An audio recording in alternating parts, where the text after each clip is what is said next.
நம்ம கிட்ட ஸ்டூடெண்ட் அதிகமா கேட்கிற கேள்வி என்னன்னா லேத், அதாவது சென்டர் லேத்ல வந்து ஜாப் எப்படி செட் பண்ணணும் அப்படின்னு சொல்லிட்டு ரொம்ப நாளா கேட்டுட்டு இருக்கீங்க. நம்மளும் வந்து அதை சொல்லாம இருந்தோம். ஒரு ரவுண்ட் பைப்பை எப்படி ஃபோர்ஜா இண்டிபெண்டன்ட் செக்ல லேத்ல செட் பண்றது அப்படிங்கறத இப்ப நான் சொல்லி தரேன்.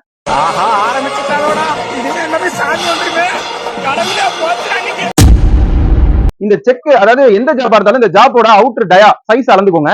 இந்த செக்ல கோட் எல்லாம் கொடுத்துருக்காங்க இல்லையா, இந்த 4 ஜாவும் ஒரே சைஸா சுருக்கிடுங்க. ஓகேங்களா? அதை பாருங்க, இப்ப 4 ஜாவையும் ஒரே கோட்ல நான் செட் பண்ணிட்டேன். இப்ப நான் இந்த பைப் இதுல செட் பண்றேங்க. இப்படி செட் பண்ணிட்டு ஜாவா எல்லாத்தையும் அட்டன் டைம்ல கொஞ்சம் கொஞ்சமா டைட் வைக்கணுங்க. இப்ப மிஷினை கவனிச்சீங்கன்னா தெரியும், மார்க்கிங் பிளாக் செட் பண்ணா இந்த ஜாப் மேல கீழே ஏறி ஏறி இறங்குதா. இதெல்லாம் வந்து நம்ம த்ரூ பண்ணணுங்க. இந்த இடத்துல பாருங்க, இப்ப மேல ஏறுது பாத்தீங்களா, இப்ப மேல இந்த டச் ஆகிற பகுதியை நம்ம டைட் வைக்கணும். இப்ப இங்க கீழே பள்ளமா இருக்கு பாத்தீங்களா, கேப் வருது பாத்தீங்களா, இதை வந்து நம்ம லூஸ் பண்ணுங்க. இதோ பாருங்க, லூஸ் பண்றேன். இங்க டச் ஆகிற பகுதியை, டச் ஆகிற இடத்த வந்து டைட் வைக்கிறேன்.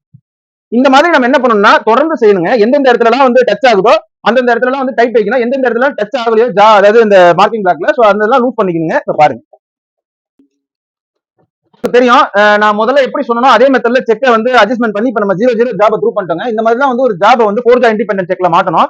ரெண்டாவது வந்து ரவுண்ட் பைப் மட்டும் இல்லைங்க, ஒழுங்கற்ற பொருட்கள் கூட நம்ம வந்து இண்டிபெண்டன்ட் செக், அதாவது ஃபோர்ஜா இண்டிபெண்டன்ட் செக்ல மாட்ட முடியும் அப்படிங்கறத தெரிஞ்சுக்கோங்க. என்னோட பதிவுகள் பிடிச்சிருந்தா மறக்காம சப்ஸ்கிரைப் பண்ணி ஃபாலோ பண்ணிக்கோங்க. ஏன்னா நிறைய யூஸ்ஃபுல்லான இன்ஃபர்மேஷன்ஸோட நான் உங்களை தினமும் வந்து பார்க்க போறேன். பாய்.